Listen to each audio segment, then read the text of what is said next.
So good morning everyone and I welcome you all to Saurabh Pandey UPSC YouTube channel के अंदर। अगर आप civil service exam की तैयारी कर रहे हैं, इस चैनल से जरूर से जुड़ें और download Saurabh Pandey CSE app.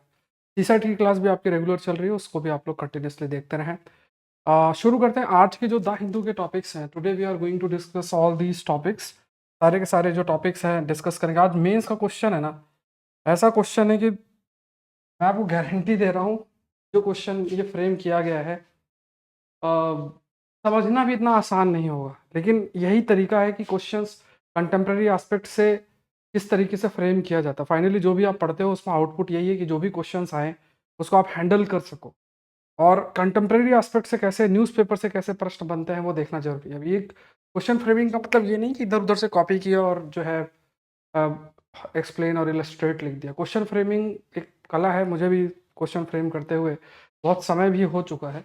अब देखो, US China relationship, US China relationship है, आईआर का टॉपिक है। Ethics committee and privilege committee polity का टॉपिक है। कन्फ्लिक्ट्स इन म्यांमार आईआर का टॉपिक है। गरबा यूनेस्को कल्चर का टॉपिक है। क्लाइमेट चेंज एंड हेल्थ, ये बहुत बार डिस्कस किया बट आज फिर से आ गया है। ये भी एनवायरनमेंट और साइंस का टॉपिक हम इसमें इंक्लूड कर सकते हैं। Trade and agriculture product and environment impact, इस पर मैंने मेंस का प्रश्न फ्रेम किया आपके लिए। इस क्वेश्चन को लिखोगे ना, मजा आ जाएगा। ठीक है, मजा आएगा। 15 नंबर का क्वेश्चन होगा इस टॉपिक पे, जो क्वेश्चन मैंने फ्रेम किया समझ के, और अपना जो नॉलेज है उसको यूज करके ही आपको लिखना है। मेंस का जो क्वेश्चन है वो आपको मिलेगा। ये सारे टॉपिक्स हैं और नोट्स हमेशा सब्जेक्ट वाइज बनाना है, डेट वाइज प्रिपेयर नहीं करना है, ये ध्यान रखना है। देखो क्वेश्चन, आप देखो क्वेश्चन रीड करो, क्वेश्चन लिख समझने, एक बार समझने में थोड़ा हो सकता है आपको समय लग जाए। क्वेश्चन को रीड करो जो मैंने फ्रेम किया आज। इन this globalised world production comma है, production and consumption are borderless phenomena. Explain this statement in the context of trade in agriculture product and impact in environment.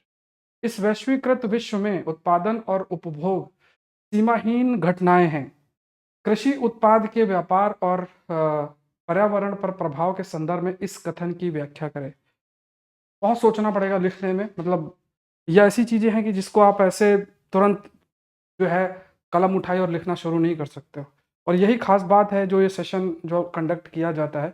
It's not just कि बस जो news read कर दी और line to line read करके, या कोई headlines है इसने ये कहा उसने वो कहा, कौन वहाँ मंत्री बनेंगे, और इस टाइप का कंटेंट हमें किसी काम का नहीं है। हमें पॉलिटिकल डिबेट्स पे नहीं जाना है, हमें देखना है कि हमारे लिए सिलेबस वाइज कंटेंट कहाँ से फ्रेम होता है।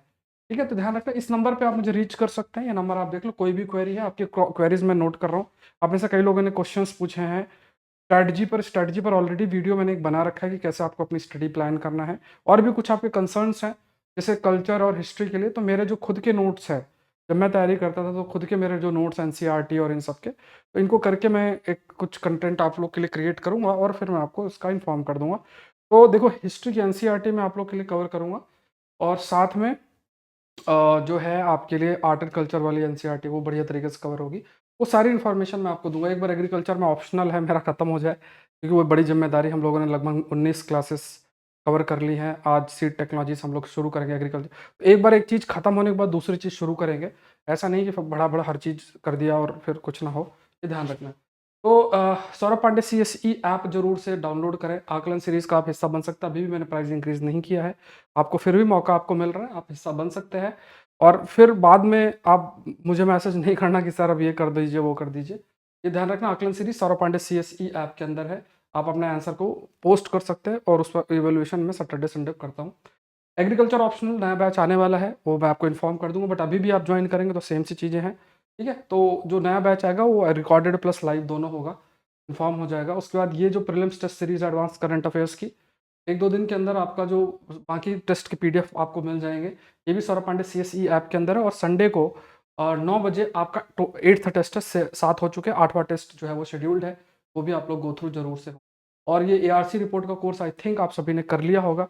2-3 दिन का समय लगेगा, ये रिपोर्ट्स कर लोगे, बाद में समय नहीं मिलेगा, प्रीलिम्स का मौसम शुरू ही हो रहा है, तो फिर आप ये लोग नहीं कर पाओगे। GS 2, 3, 4 के लिए इंपॉर्टेंट ये रिपोर्ट्स हैं। पूरी क्लासेस लेक्चर्स पूरा अपलोडेड है, बस आपको करना है। ठीक है, सब कुछ सौरभ पांडे CSE ऐप के अंदर है। शुरू करते हैं। पहला टॉपिक है चाइना का जो रिश्ता है US के साथ, US और चाइना के रिश्ते के ऊपर है ये जो फर्स्ट टॉपिक है। और कई सारे डिफरेंट डायमेंशंस हैं, इस पर चर्चा की गई है। तो चाइना और US रिलेशन पर थोड़ा सा हम लोग चर्चा जो है करते हैं। देखो पहली चीज़ जो इसमें हाइलाइट की है वो है मिलिट्री टू मिलिट्री कम्युनिकेशन। देखो जनरली होता क्या है कि मिसकम्युनिकेशन एक बहुत बड़ी दिक्कत है। आप और किसी आपका और कोई जिससे आप बात नहीं करते हो, ठीक है? जो है और ऐसी स्थिति में क्या होता है मान लो कम्युनिकेशन आपका बिल्कुल नहीं, आप कुछ कर रहे हो, सामने वाला मीनिंग कुछ और ले रहा है। वो कुछ कर रहा है, आप कुछ और मीनिंग ले रहे हो। तो ये सब कैसे दूर हो सकता है? जब हम कम्युनिकेशन प्रॉपर एस्टैब्लिश करते हैं। कम्युनिकेशन एक बहुत इम्पोर्टेंट पार्ट है, बहुत इम्पोर्टेंट पार्ट है जो कि ध्यान रखने वाली बात है। देशों के बीच में जब कॉन्फ्लिक्ट की स्थिति होती है, कॉम्पिटिशन की स्थिति होती है और जब मिलिट्री कॉन्फ्लिक्ट की स्थिति होती है, तो ये ज़रूरी है कि कोई भी कदम उठाया जाए, उसको मिसकैलकुलेट करके सामने से अगर रिस्पॉन्स आ जाए, तो फिर युद्ध की स्थिति आ सकती है। तो पहली चीज़ जो अभी चाइना के प्रेसिडेंट यूएस गए थे, तो इन्होंने डिसाइड किया कि मिलिट्री टू मिलिट्री कम्युनिकेशन ये लोग करेंगे, जिससे कोई भी किसी भी प्रकार का जो मिसकैलकुलेशन है, उससे बचा जा सके। फिर आपका मिलिट्री एक एग्रीमेंट इनका था, मिलिट्री मैरीटाइम कंसल्टेटिव एग्रीमेंट, जो कि 1998 के अंदर इनके बीच में स्टार्ट हुआ था। चाइना और यूएस की बात हो रही है। ये आपका जो है मैरीटाइम कंसल्टेटिव एग्रीमेंट जो कि स्टार्ट 1998 के अंदर हुआ था। अब इस एग्रीमेंट में भी जो फोकस आपका जो किया गया था, जो हाईलाइट यही किया गया था कि आपस में जो भी मिलिट्री टू मिलिट्री जो है आपका कम्युनिकेशन होना चाहिए। लेकिन फिर क्या हुआ था कि यूएस की जो कांग्रेस है, उनकी जो स्पीकर हैं, वो ताइवान चली गई, तो चाइना नाराज हो गया और इस एग्रीमेंट को फॉलो करना उससे छोड़ दिया। फिर दोबारा से चीज़ें आपकी रीस्टार्ट हुई हैं। तो सबसे बड़ा जो इनके बीच में टेंशन है वो है ताइवान का जो ताइवान का स्टेटस है और दूसरा चीज़ है वन चाइना पॉलिसी है। तो यहाँ पे आपको क्या समझना है कि ताइवान ताइवान की अगर बात करें तो ताइवान और यूएस के बीच में भी एक प्रकार का एग्रीमेंट है, आगे डिस्कस करेंगे। ताइवान को चीन अपना हिस्सा मानता है और एक प्रकार से एक पॉलिसी रखता है जिसे हम कहते हैं one China policy. One China policy का मतलब ये है कि अगर आप डिप्लोमेटिक रिलेशन, कूटनीतिक रिलेशन चीन के साथ रखना चाहते हो, तो ऐसा आप नहीं कर सकते हो कि आप चीन के साथ भी रख लो और ताइवान के साथ भी रख लो। अगर आपको लगता है तो आप या तो ताइवान के साथ रखो या तो चीन के साथ रखो। तो सारे देशों ने वन चाइना पॉलिसी अपनाई इसलिए बिकॉज़ बिकॉज़ कि उन्हें इस चीज़ का पता है कि चाइना एक इम्पोर्टेंट देश है, बड़ा देश है, तो उसके क्योंकि काफ़ी सारे प्रोडक्ट्स और इसे भी ज़रूरत होती है, मार्केट भी है। तो इकोनॉमिक कंडीशंस को देखते हुए देशों ने वन चाइना पॉलिसी को अपनाया और चाइना भी इसी चीज़ को कहते हैं यार, तो यूएस को कहता है यार तुम जो है वन चाइना पॉलिसी भी अपना रहे हो और ताइवान के साथ ये जो है एक क्लोजनेस भी बढ़ा रहे हो। चाइना को अगर आप मैप उठा के देखोगे तो चाइना को जो चिंता का विषय उसके लिए सबसे बड़ा बनता है, वो ये बनता है, सबसे बड़ा जो एक चिंता का विषय उसके लिए बनता है कि उसका जो पूरा का पूरा डेवलपमेंट है ना, वो डेवलपमेंट बेसिकली ईस्टर्न हिस्से पे है। जो चीन है, चीन के ईस्टर्न हिस्से में ही सारा का सारा डेवलपमेंट है और वेस्टर्न पैसिफिक ओशन में अगर कोई देश प्रेजेंट हो जाए, ताइवान बहुत ही क्लोज लोकेटेड, अगर वेस्टर्न पैसिफिक ओशन में कोई देश प्रेजेंट हो जाए तो स्ट्रेटजिकली बहुत डिसएडवांटेज हो जाएगा। रिसोर्स के लिए भी जो ये समुद्री वेस्टर्न पैसिफिक ओशन का इलाका है वो भी उसके लिए इंपॉर्टेंट है। साउथ चाइना सी रीजन पे और इन सब पे वो अपना प्रेजेंस लगातार बढ़ाता जा रहा है। इस रिसोर्स के लिए नेचुरल गैस, फिशिंग पोटेंशियल, ये सब चीज़ें और स्ट्रेटजिक सेंस में भी कि अगर अभी चीन वहाँ नहीं पहुँचा तो यूएस पहुँच जाएगा और उसको फिर इस चीज़ का डिसएडवांटेज होगा। तो दोनों के बीच में जो एक बड़ा टेंशन की स्थिति है वो है ताइवान के स्टेटस को लेके और जो है कंटिन्यूस बेसिस में चाइना ताइवान को अपना एकदम से यूनिफाई करना चाहता है, अपना एकदम उसको रखना चाहता है अपने पास और ताइवान के अंदर भी एक रिबेल एटीट्यूड है, वो ऐसा दब नहीं रहा है। ये भी एक चीज़ कही गई। अब देखो दोनों ने, अगर आपको याद हो हम लोगों ने पहले भी पहले कभी हमने डिस्कस किया था, तो यहाँ पे अगर याद करो दोनों ट्रेड वॉर की स्थिति में भी लगे रहे। ट्रेड वॉर की स्थिति में भी दोनों लगे रहे। ट्रेड वॉर में क्या है, एक दूसरे को नुकसान पहुंचाना, एक दूसरे को नुकसान पहुंचाना, ट्रेड है ना, मतलब कि किसी किसी भी प्रकार में व्यापार में इनका नुकसान हो। इस चीज़ को समझना, मैं आपको एक थोड़ा सा पॉइंट बता रहा हूँ। यूएस और यूरोपियन देशों को इस चीज़ का पता है कि 21वीं सदी एशियन सेंचुरी है। अब ये एशियन सेंचुरी कैसे नहीं हो सकती है अगर एशिया के हर जगह पे डिस्टर्बेंस हो। वेस्ट एशिया में देखो डिस्टर्बेंस, यूक्रेन और उस रीजन में देखो डिस्टर्बेंस, चाइना का जो ईस्टर्न इलाका है या वेस्टर्न पैसिफिक ओशन है वहाँ डिस्टर्बेंस, इस प्रकार का डिस्टर्बेंस है। तो कंट्रीज के बीच में जब तक कोऑपरेशन और ये सब नहीं होगा तो फिर क्या होगा, कन्फ्लिक्ट होगा। कन्फ्लिक्ट होगा तो ये लोग मार्केट खुद तो कुछ कर नहीं पाएंगे, मार्केट बनेंगे और मार्केट किस चीज़ का, डिफेंस इक्विपमेंट और इन सब का, और देश जो है हमें बेचेंगे और हम खरीदेंगे। तो फिर एशियन सेंचुरी बनेगी ही नहीं और ये यूएस और ये सब लोग अपना डोमिनेंस मेंटेन करेंगे। अगर मान लो इवन चाइना इंडिया अपने बीच का कन्फ्लिक्ट दूर कर ले, चाइना, रशिया, इंडिया और ये सब देश, पाकिस्तान और सारे देश जो है अगर आपस में तो जो भी कन्फ्लिक्ट अगर उसको दूर कर लें तो इनको बहुत बेनिफिट होगा, तभी एशियन सेंचुरी हो सकती है, अदरवाइज तो एशियन सेंचुरी होगी कैसे। तो ट्रेड वॉर भी क्या है, ट्रेड वॉर जैसे इकोनॉमिक डोमिनेंस जब है, आर्थिक लेवल में अपने डोमिनेंस को जो है वो बढ़ाना चाहता है, चीन भी बढ़ाना चाहता है, यूएस भी बढ़ाना चाहता है, तो ये देखे कि दूसरा ग्रो ना करे तो क्या करेगा कि उसके प्रोडक्ट को बैन कर देना, उसके प्रोडक्ट में टैक्स लगा देना। यूएस ने किया तो चाइना ने भी कर दिया। तो ये सब एक एक प्रकार से क्या है कि बहुत सारे ऐसे प्रोडक्ट के प्रति जो है प्रयास किया गया है, और ये क्योंकि फोर्थ इंडस्ट्रियल रिवोल्यूशन का समय है, और फोर्थ इंडस्ट्रियल रिवोल्यूशन क्या है कि टेक्नोलॉजी बेस्ड प्रोडक्ट का डिमांड बहुत अधिक हो जाएगा, टेक्नोलॉजी बेस्ड प्रोडक्ट का डिमांड होगा। जो देश टेक्नोलॉजी पर आगे रहेगा वही देश इकोनॉमिकली ग्रो करेगा, ये सारी चीज़ पता है। तो जो एक्सपोर्ट्स हैं, जैसे मान लो जैसे यूएस ने क्या, एक्सपोर्ट्स ऑफ एडवांस्ड कंप्यूटर जो चिप्स है for the manufacture of semiconductor, इस पर यूएस ने बैन कर दिया। अब अगर इसने बैन कर दिया तो फिर चाइना ने भी एक कदम उठाना जो है कर दिया। देखो यूएस ने क्यों बैन किया, क्योंकि एआई और सुपर कंप्यूटर्स के लिए इन चिप्स की जरूरत होती है, तो वो प्रोड्यूस नहीं हो पाएगा चाइना के द्वारा, ये किया गया। अब इसके आप कह सकते हैं कि इसी के चाइना ने हिट बैक किया, और चाइना ने गैलियम और जर्मेनियम का एक्सपोर्ट वो बैन कर दिया। अब इनका इस्तेमाल जो है आप कह सकते हैं माइक्रो चिप्स और वेपन सिस्टम को बनाने के लिए किया जाता है। तो उन चिप्स को जो चिप्स हैं उनका एक्सपोर्ट यूएस ने किया, तो उन चिप्स को बनाने के लिए जिन चीज़ का इस्तेमाल किया जाता है उसको बैन चाइना ने कर दिया। यही तो है, इसीलिए कहा जाता है, एक कंसेप्ट हम लोग पढ़ते हैं, इफ़ यू रिमेंबर हमने कई बार डिस्कस भी किया है, and that is the concept of weaponisation of supply chain. ये एक बहुत इंपॉर्टेंट चीज़ है, and we have already discussed on this part, weaponisation of supply chain. ये एक पॉइंट है जो हमने कई बार डिस्कस भी किया है, that is weaponisation of supply. मतलब आपको पता है कि सामने वाला मुझ पर निर्भर है और उसका आप एक हथियार के रूप में इस्तेमाल कर रहे हो। आप कह रहे हो कि यार देखो अगर तुम्हें ये चीज़ चाहिए तो मेरी ये बात माननी पड़ेगी, तो आप क्या कर रहे हो, you are using it as a weapon. इसे हम कहते हैं weaponisation of supply chain. We use this term called as weaponisation of supply chain. तो इसी के लिए कहा गया कि देशों को निर्भरता नहीं रखनी है चाइना पे, थोड़ा डाइवर्सिफाइड रखना है, रिजिलियंट सप्लाई चेन हमें डेवलप करनी है, इस पर प्रयास किया गया। रिजिलियंट सप्लाई चेन जो है, रिजिलियंट जो सप्लाई चेन है उसको हमें डेवलप करना है, रिजिलियंट सप्लाई चेन है that we have to develop. ठीक है, ये सारी चीज़ें जो है करने की बात आपकी की गई है। ये जो सारी चीज़ जो है हाईलाइट आपकी की गई है। दूसरा, अगर यूएस की अप्रोच देखा जाए तो ये जो गैलियम और ये सब है ना, यूएस ने भी कहा कि यार हमें तो ये चिप्स और ये सब बनाने के लिए चाहिए, और उसने फिर क्योंकि चाइना पे निर्भरता थी तो यूएस ने भी इसको अपने प्रायोरिटी में रखा कि इस चीज़ को हम अल्टरनेटिव के रूप में या इन्वेंट्री के रूप में रखेंगे। इन्वेंट्री का मतलब संभाल के रखना, कि मान लो कोई चीज़ नहीं आ रही है तो उस पे गोदाम में जो भी एक जगह पे संभाल के रखना, कि उसको अगर जब अवेलेबिलिटी ना हो तो हमारे पास ऑलरेडी हो और हम उसको यूज़ कर सकते हैं। फिर इसके अलावा भी देखा जाए कि फिर जैसे और भी चीज़ों में export of various type of graphite, कई प्रकार के मिनरल्स जो हैं ऑफ इलेक्ट्रिक व्हीकल बैटरीज, जहाँ पे चाइना का ज़्यादा डोमिनेंस है, इसको भी चाइना ने बैन कर दिया। तो यूएस ने बैन किया, चाइना ने और चीज़ें बैन कर दी। तो ये इनका जो लड़ाई उड़ाई चलती रहती है। नेक्स्ट टॉपिक देखते हैं। This topic is related with polity. और इससे पहले वाला टॉपिक हमने जो डिस्कस किया था वो इंटरनेशनल रिलेशन का टॉपिक था। This is topic is related with polity. Polity का टॉपिक है, this is related with polity. और यहाँ पे हम we will discuss about the ethics committee and privilege committee के ऊपर कुछ पॉइंट्स है, उसको हम लोग डिस्कस करेंगे। अच्छे पॉइंट्स दे रखे हैं और इस पर जरूर से आपको मेंस का प्रश्न अगले साल दिखेगा, प्रीलिम्स का प्रश्न दिखेगा।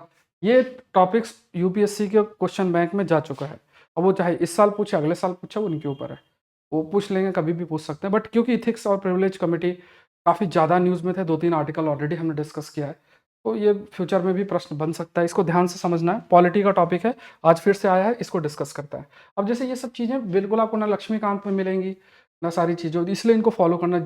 इवन जो आपके टीचर्स जहाँ से आप पॉलिटी पढ़ते भी हो, ऊपर ऊपर से वो पढ़ा देते हैं कॉन्स्टिट्यूशनल आर्टिकल्स और ये सब पढ़ा देते हैं, वो भी पढ़ना जरूरी है, ऐसा नहीं पढ़ना है, बट वो आपका बेसिक पार्ट क्लियर करेगा। अब एडवांस पार्ट जब आप पॉलिटी का करोगे तो यही चीज़ें आपको करनी पड़ेगी जो कंटेम्प्रेरी एस्पेक्ट पे इश्यूज चल रहे हैं। ये चीज़ें पॉलिटी, ज्योग्राफी, एनवायरनमेंट, बहुत सारी चीज़ें। ज्योग्राफी का जो ये अभी साइक्लोन आया है, इसका एक मैंने पूरा वीडियो 11:15 बजे आज शेड्यूल कर दिया है। ऑलरेडी पूरा वीडियो रिकॉर्डेड, और सारा नेमिंग कैसे होती है, साइक्लोन कैसे बनते हैं, ट्रॉपिकल टेम्परेट साइक्लोन में अंतर क्या है, सब कुछ उसमें मेंशन्ड है। Please go through that video, 11:15 बजे आपको मिल जाएगा।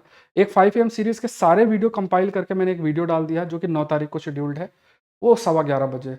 जिन्होंने नहीं देखे पुराने सेशंस, आप देख लो, जिन्होंने देख लिया फास्ट फॉरवर्ड करके अपना रिवीजन कर लेना, कान में लगा के सुनते रहना, आपके ऊपर है, ठीक है? तो वो सारी चीज़ें अभी मैं आपके लिए वीडियो लेके आऊँगा, प्लेसेस इन न्यूज़ और जो लास्ट मंथ की प्लेसेस इन न्यूज़ और ये सब चीज़ें मैं कवर कर लूँगा आपके लिए, ठीक है? अब डिस्कस करते हैं what is the role of ethics committee. अब एथिक्स कमिटी जो है कॉन्स्टिट्यूट कब की गई? 2000 के अंदर कॉन्स्टिट्यूट की गई, 2000 में। और इसका काम मोरल और इथिकल कंडक्ट को देखना, मेंबर्स के मोरल और इथिकल मतलब नैतिक जो इथिकल और नैतिक जो कंडक्ट है उसको देखना। अब यहाँ पे क्या है कि जो भी अनएथिकल कंडक्ट है उसको रिफर किए जाते हैं। अनएथिकल क्या है ये डिफाइन नहीं किया गया है, ये कमिटी डिसाइड करती है कि क्या अनएथिकल है क्या नहीं है। अनएथिकल क्या है ये डिफाइन है। जैसे अब ये केस एक एमपी पे लगा कि उन्होंने पैसा लिया और क्वेश्चन पूछ लिया। अब पार्लियामेंट में क्वेश्चन पूछना बड़ी बात हो जाती है, मतलब फिर उसमें अगर कुछ ऐसी चीज़ आ जाती है तो उसमें इन्वेस्टिगेशन भी होता है, कमेटी ध्यान रखती है। अब अगर आप पैसे लेकर ऐसा कर रहे हो तो और कह दो मेरा पासवर्ड शेयर कर लिया था, ये कर लिया था, कोई मेरा पास, तो ये थोड़ा-सा सोचने वाली बात है। हमें थोड़ा-सा देखना चाहिए कि ऐसा ना हो, क्योंकि लोगों को बहुत ट्रस्ट होता है मेंबर ऑफ पार्लियामेंट्स पे और जो लेजिस्लेटिव असेंबली, क्योंकि लोगों के रिप्रेजेंटेटिव के रूप में वो कार्य करते हैं। तो ये एक है। सो जो भी मान लो कंप्लेन फाइल की जाती है, दूसरा मेंबर फाइल करता है स्पीकर को, फिर एथिक्स कमेटी को चीज़ रिफ़र भी आपकी जो है की जाती है। जो भी कंप्लेन है और उसकी फिर जैसे कमेटी पूरा एग्ज़ामिन करती है, इंक्वायरी करती है, उसके बाद जो रिपोर्ट है वो स्पीकर को रखी जाती है, फिर फर्दर हाउस के अंदर उसको प्लेस आपका किया जाता है। अनएथिकल क्या है ये डिसाइडेड ऑलरेडी अभी तक नहीं है, डिफाइंड ही नहीं कि अनएथिकल होता क्या है। ये वो बेसिकली कमिटी के द्वारा ही डिसाइड किया जाता है what is unethical, what are the privileges committee. देखो एक तो एथिक्स कमिटी के ऊपर ये थोड़ा सा हमने पॉइंट्स देख लिए। अब प्रिविलेज कमिटी की अगर बात करें तो जो प्रिविलेज कमिटी है ये क्या है कि कुछ ज़्यादा जो सीरियस एक्विजिशन है, ये बहुत समय से ये कमिटी 1951 में एक स्पेशल कमिटी ने ये जो स्पेशल कमिटी है इसने एक मेंबर को गिल्टी फाउंड किया था कि वो कोई बिजनेस इंटरेस्ट को प्रमोट कर रहे थे क्वेश्चन आस्क करके, ये सारी चीज़ें हैं। एंड ये भी कहा गया कि जैसे कैश फॉर क्वेरी स्कैम 2005 है, उसको भी सामने रखा गया था। कैश फॉर क्वेरी मतलब पैसे लेके और फिर क्वेश्चन फ्रेम करना, इस चीज़ को प्रिविलेज कमेटी ने भी देखा था। ऑल्दो ये सब डिबेट चलती है कि कोई भी मैटर उसको प्रिविलेज की कमेटी के पास जाना चाहिए, एथिकल कमेटी के पास जाना, इस पर हमने कई बार चर्चा भी की है। अब एक्सपल्शन कॉन्स्टिट्यूशनल है कि नहीं, ये बहुत इंपॉर्टेंट है। ये चीज़ मैंने आपको क्या कहा कि आप पॉलिटी के किसी भी टीचर से पढ़ोगे ना, अगर वो अपने आप को अपडेट नहीं करेंगे तो ये सब चीज़ें हैंडल नहीं होने वाली। ये ना आपको लक्ष्मीकांत की किताब में मिलेगी ना और कहीं मिलेगी। एक्सपल्शन है, जैसे कमिटी ने रिकमेंड किया कि इसको बाहर करो, जैसे प्रेजेंट एमपी है उसके लिए पॉसिबिलिटी है कि उनको बाहर करो हाउस से, इसे हम एक्सपल्शन बोलते हैं। तो अगर एक्सपल्शन किया जाता है, क्या ये संवैधानिक है क्या? मतलब एक्सपल्शन अगर आप करते हो कमिटी के रिकमेंडेशन के बेसिस पे, तो क्या ये कॉन्स्टिट्यूशनल है क्या? ये एक बात चलती है। इसमें कुछ आर्गुमेंट्स है उसको देखते हैं, ऑनरेबल कोर्ट के जजमेंट्स भी इस पे मेंशन्ड है, वो भी देखते हैं। इसमें देखो पहली चीज की गई, कॉन्स्टिट्यूशन अंडर आर्टिकल 101 जो है, list down the ground for vacation of the seats by MP. Article 101 में मेंशन है किस बेसिस पे जो एमपी हैं वो अपनी सीट को छोड़ सकते हैं। इसमें रेजिग्नेशन हो सकता है, डिसक्वालिफिकेशन हो सकता है, 60 दिनों तक मान लो कंटिन्यूस बेसिस में हाउस में ना हो तो इस बेसिस में एक्सपल्शन मतलब वो उस इस बेसिस में जो हटाया जा सकता है किसी एमपी को। एक्सपल्शन बेसिकली मतलब ये जो शब्द है ये संविधान में मेंशन नहीं है। Expulsion basically it is not mentioned explicitly in the constitution, but honourable supreme court ने कुछ इससे रिलेटेड कुछ जजमेंट्स जो हैं वो आपके दिए हैं। जैसे एक जजमेंट आपका राजा रामपाल वर्सेस ऑनरेबल स्पीकर के द्वारा जो है ये दिया गया है, और इसमें इस ऑनरेबल स्पीकर, इसमें ऑनरेबल जो कोर्ट है उसने कहा कि जो power of the parliament to expel its member for breach of privilege by interpreted article 101 to include expulsion as a ground।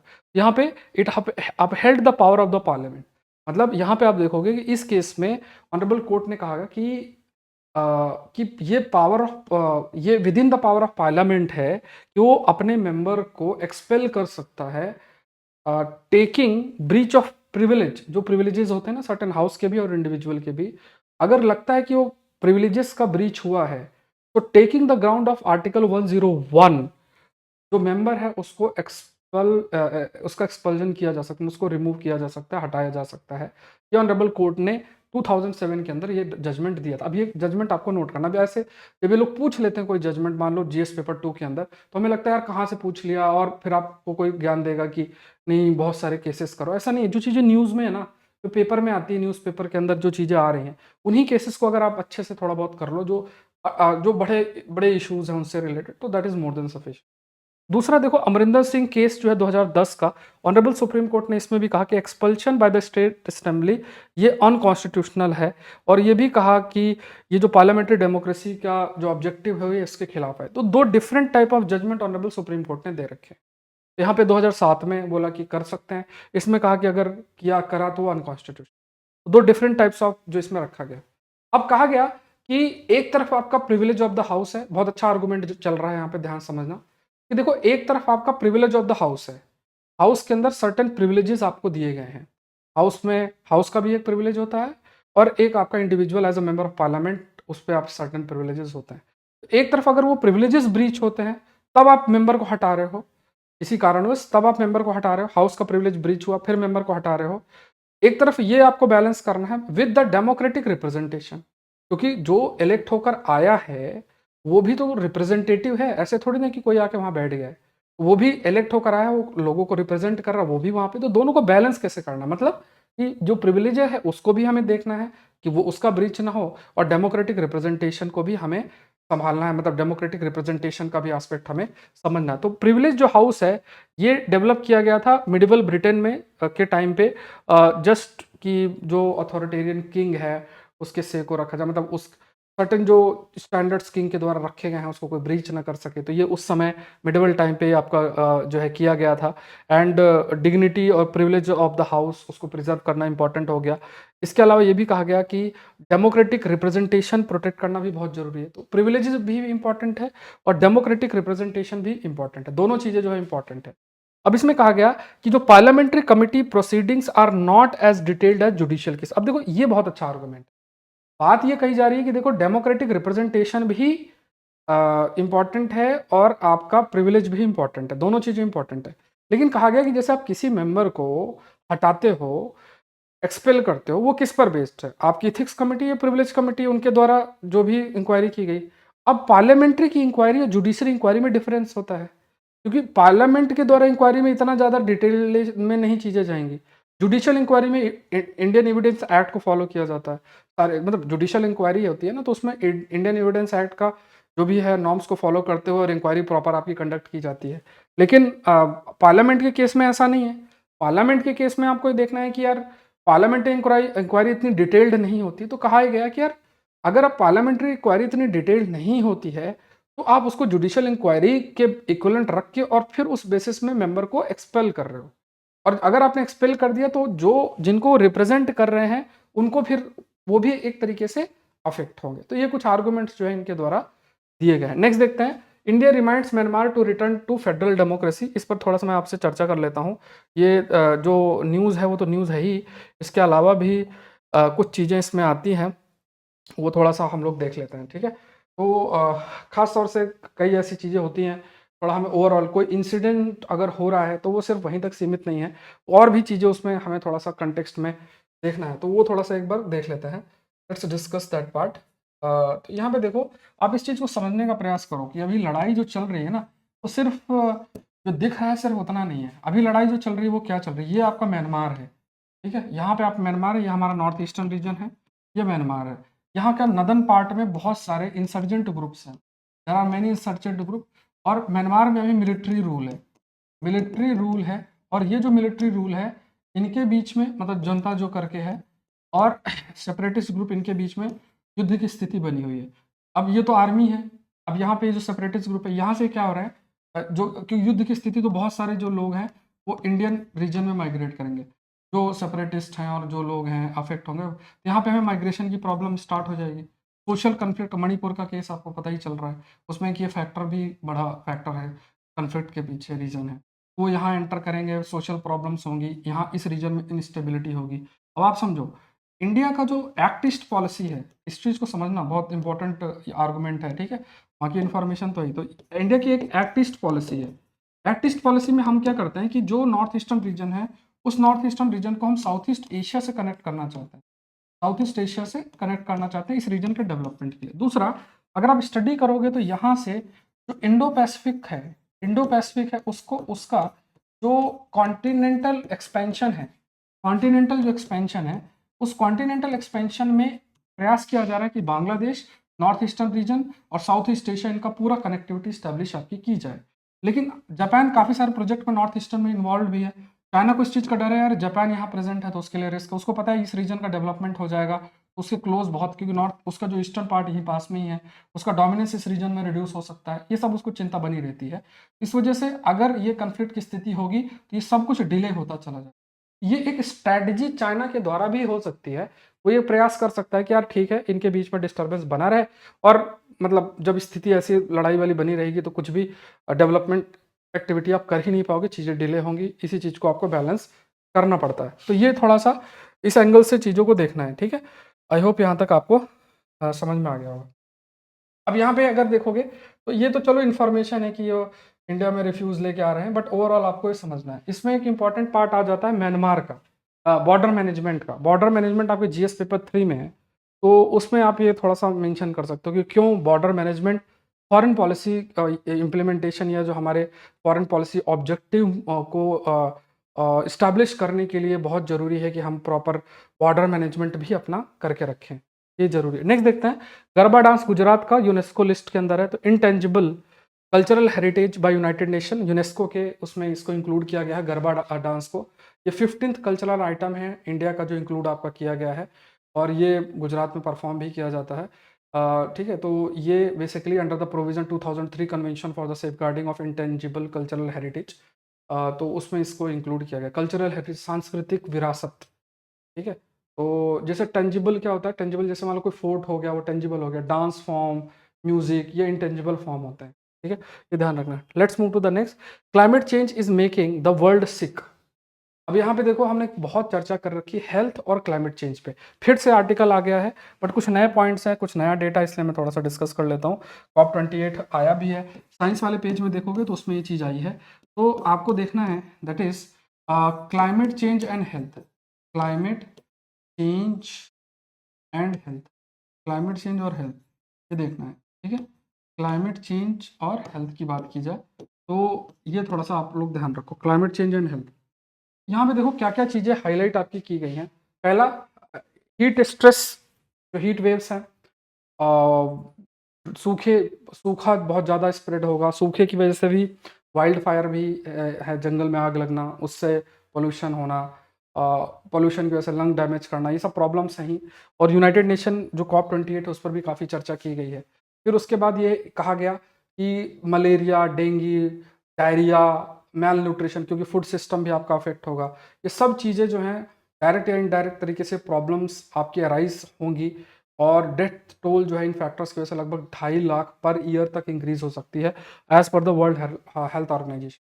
जो मॉस्किटोज हैं उन जगह तक रीच करेंगे, जैसे देखो अभी अगर कहीं बचपन में आपने पढ़ा होगा यार, वहाँ फ्रांस में मच्छर नहीं होते, और इस टाइप का हम सोचते हैं ना, क्योंकि वो ठंड रहता है, क्लाइमेटिक कंडीशन ऐसे कि वहाँ मच्छर नहीं जा सकते, बट अब ऐसी स्थिति नहीं है, मच्छर हर जगह प्रेजेंट है, ठीक है। मतलब क्योंकि टेम्परेचर बढ़ रहा है तो मच्छर हर जगह, उनके लिए कंडीशन अब बन रही है कि वो स्प्रेड हो सकता है।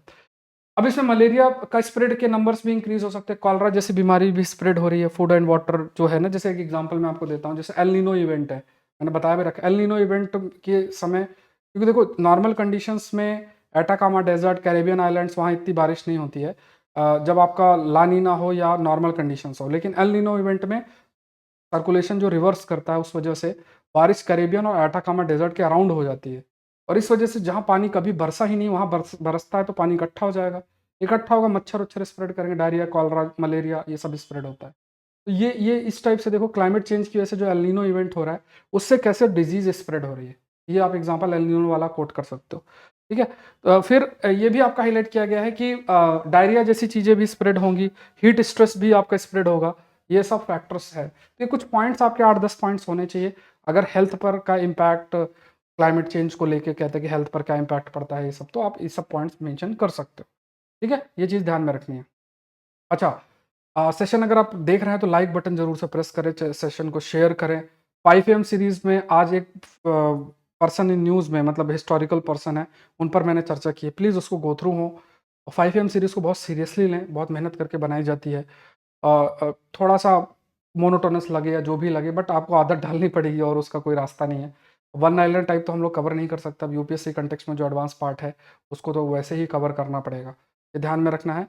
और थोड़े से वीडियोस मैं आप लोग के लिए लेकर आऊँगा जो भी कंसर्न है। स्ट्रैटेजी वीडियो में आप लोग को दे दिया था कि कैसे आपको अपने दिन को पढ़ना है, कैसे 180 दिन तक क्या अप्रोच होना चाहिए, ठीक है। और भी कई सारी चीज़ें हैं जो प्रीलिम्स के लिए इंपॉर्टेंट है, उसके लिए कुछ वीडियोस यूट्यूब में आएंगे और कुछ courses Saurabh Pandey CSE app के अंदर आएंगे। वो सारी चीज़ें कवर होंगी, अब बढ़िया तरीके से कवर होंगी, जो एक कंटेंट आपको चाहिए एग्जाम को क्लियर करने के लिए। चलो शुरू करते हैं, नेक्स्ट देखते हैं, who is responsible for farming impact on environment. आज जो है मैंने आपके लिए जो प्रश्न फ्रेम किया है वो इसी पे फ्रेम किया है। लिखने में आसानी, लिखना इतना आसान नहीं होगा। टोटल 15 नंबर का आपका ये क्वेश्चन होगा। लास्ट में मैं दिखाऊंगा, स्टार्टिंग में मैंने क्वेश्चन आपको दिखा दिया था, बट उसके पीछे जो आर्टिकल है वो ये है। अभी से मैंने कुछ कंटेंट पिक किया है और उस बेसिस पे हम लोग डिस्कशन करेंगे। देखो, लाइन टू लाइन हर चीज़ पढ़ नहीं डालनी है, और या आप पूरा आर्टिकल कॉपी कर लो वो भी ज़रूरी नहीं है।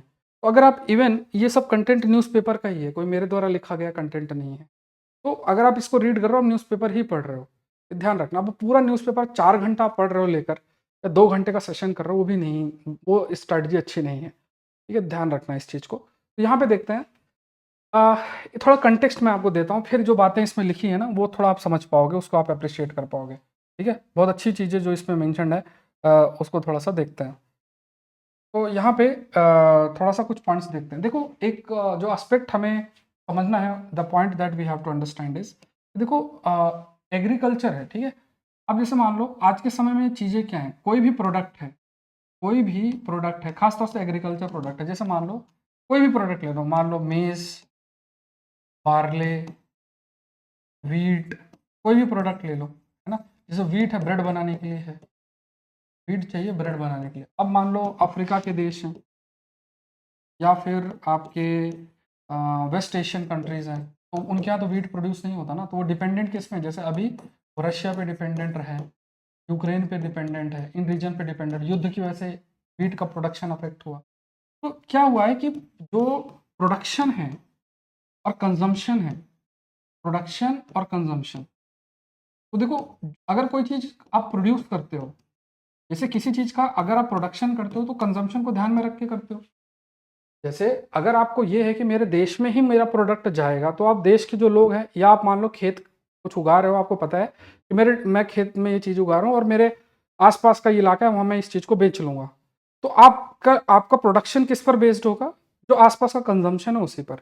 लेकिन आज के समय में क्या है, जो प्रोडक्शन हो रहा है वो कंजम्पशन का जो फेनोमेना है, या है वो एक बॉर्डरलेस फेनोमेना है।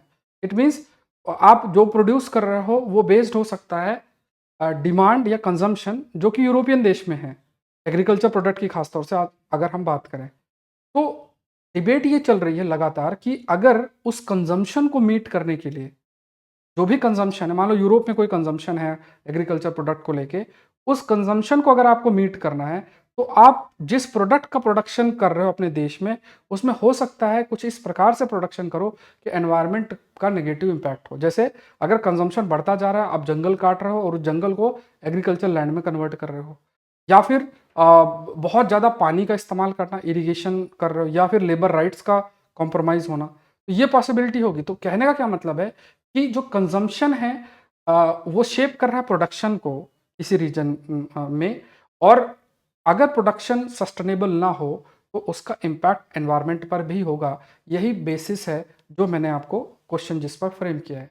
तो व्यापार किस पर बेस्ड है, प्रोडक्शन और कंजम्पशन के बेसिस पे। किसी चीज़ को आप बेचोगे तो सामने वाला खरीदने वाला भी होना चाहिए।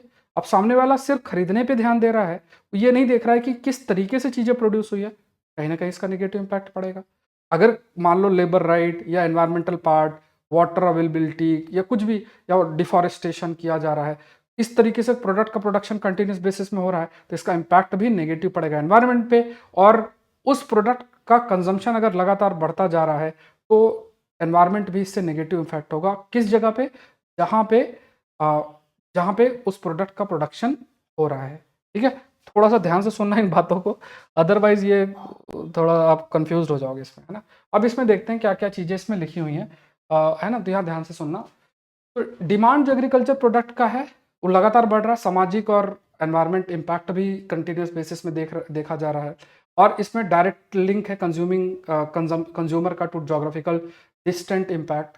अब यहाँ पे यही मैंने आपको हाईलाइट किया है कि जो एग्रीकल्चर प्रोडक्ट का उसका डिमांड बढ़ता जा रहा है, उसका इम्पैक्ट सामाजिक और पर्यावरण पर देखने को मिलेगा। क्यों? क्योंकि डिमांड अगर जैसे जैसे बढ़ेगी उसी उसी तरीके से चीज़ों का प्रोडक्शन इंक्रीज होगा। अगर सही तरीके से नहीं करेगा, मान लो आप जंगल को काट के खेत बना रहे हो तो उसका भी नेगेटिव इम्पैक्ट पड़ेगा। जंगल का अपना रोल है, खेत का अपना रोल है, तो इससे सामाजिक और एनवायरमेंटल एस्पेक्ट पे, पर्यावरण एस्पेक्ट पे इम्पैक्ट पड़ेगा। ये बहुत इंपॉर्टेंट है।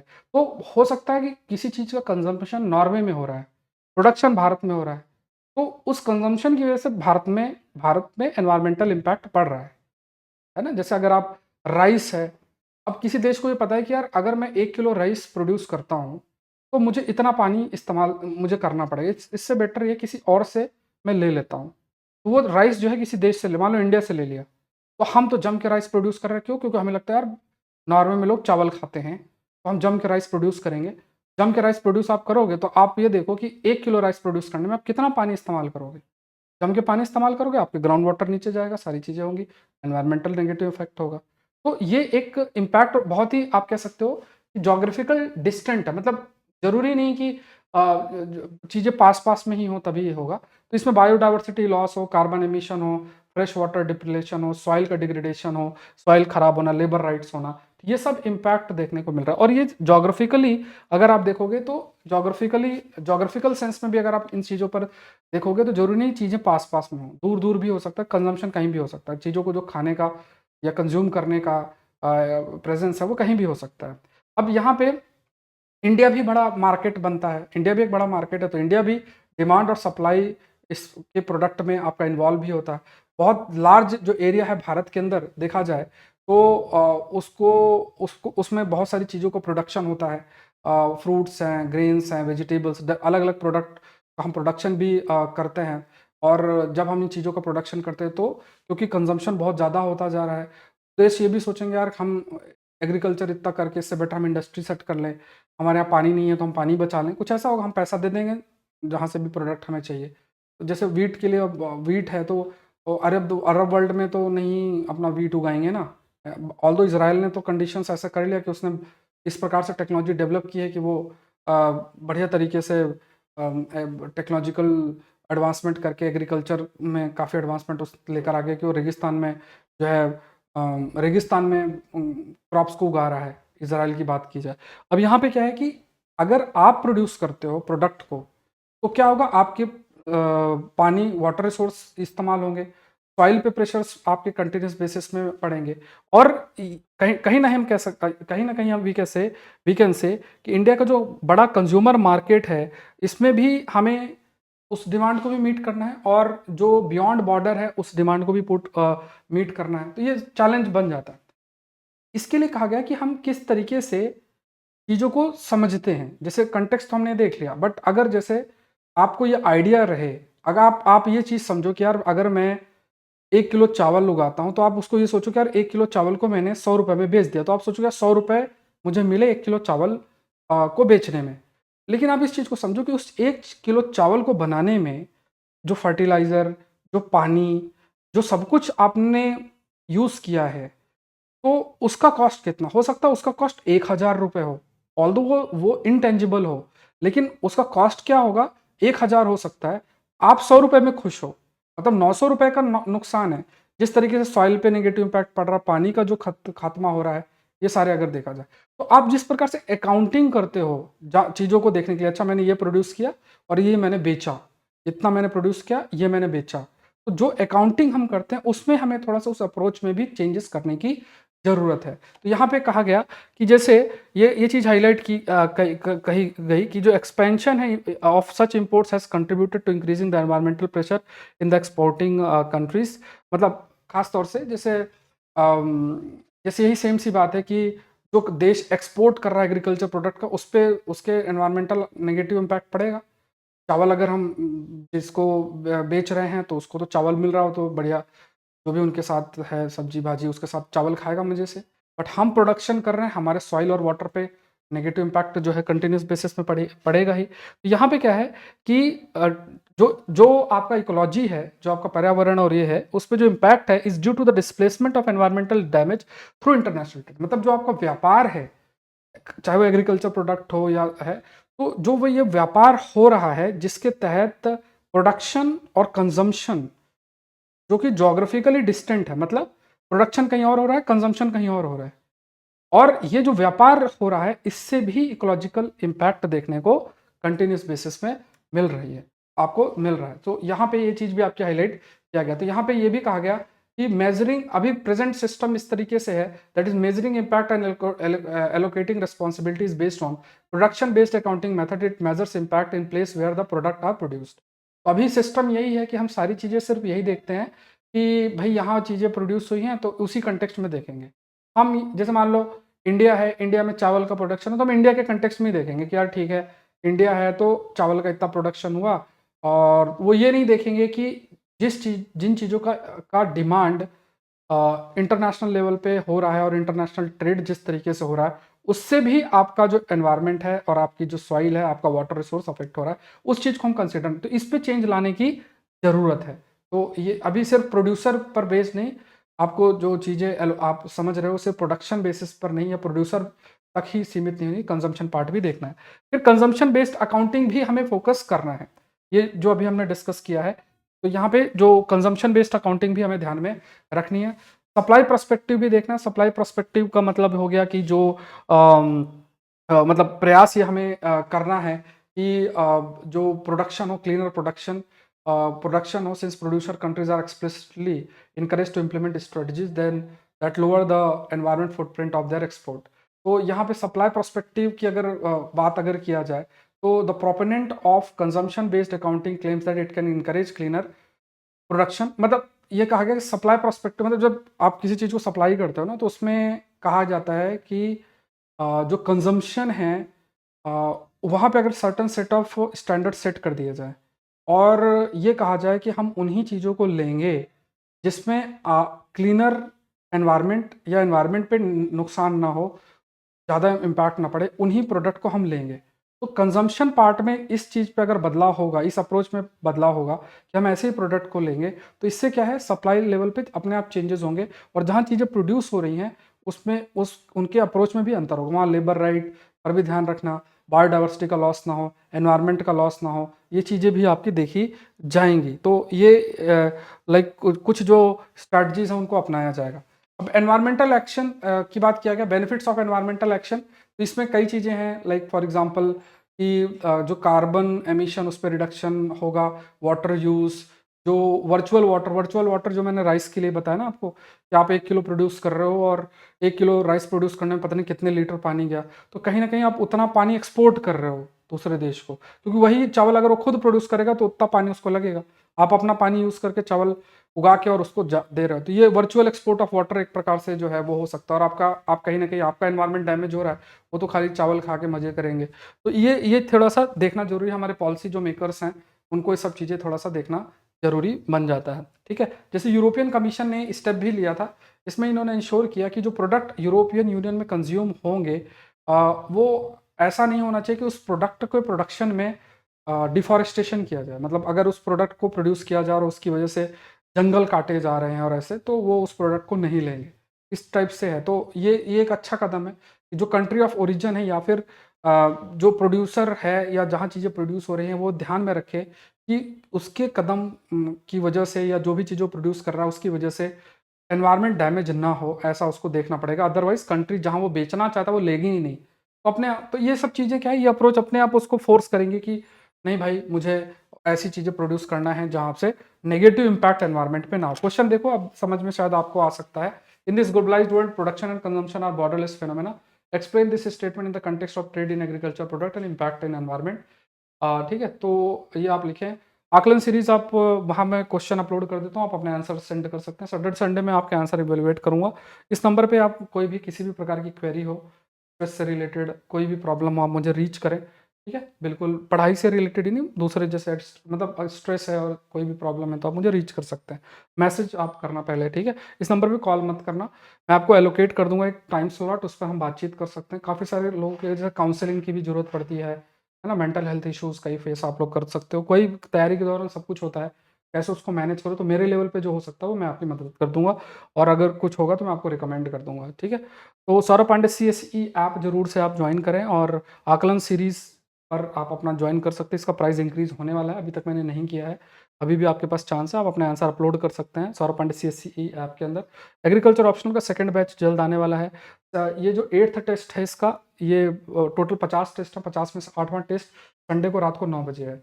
अभी अगर आप इस चीज़ को डिले करते जाएंगे करते जाएंगे करते जाएंगे, फरवरी मार्च में आपको खुद मन करेगा, शॉर्टकट ढूंढेंगे, अब उसमें दिक्कत होगी। आई अगेन रिक्वेस्ट टू, इस टेस्ट सीरीज़ का एडवांस करंट अफेयर्स पे जो बेस्ड है, इसका हिस्सा आप जरूर बने। इसमें आपको PDF 5M सीरीज की PDF और भी काफ़ी सारी चीज़ें होंगी। एडमिनिस्ट्रेटिव रिफॉर्म कमीशन की सारी क्लासेस ऑलरेडी अपलोडेड हैं, गो थ्रू हो, 2-3 दिन में आपका कवर हो जाएगा।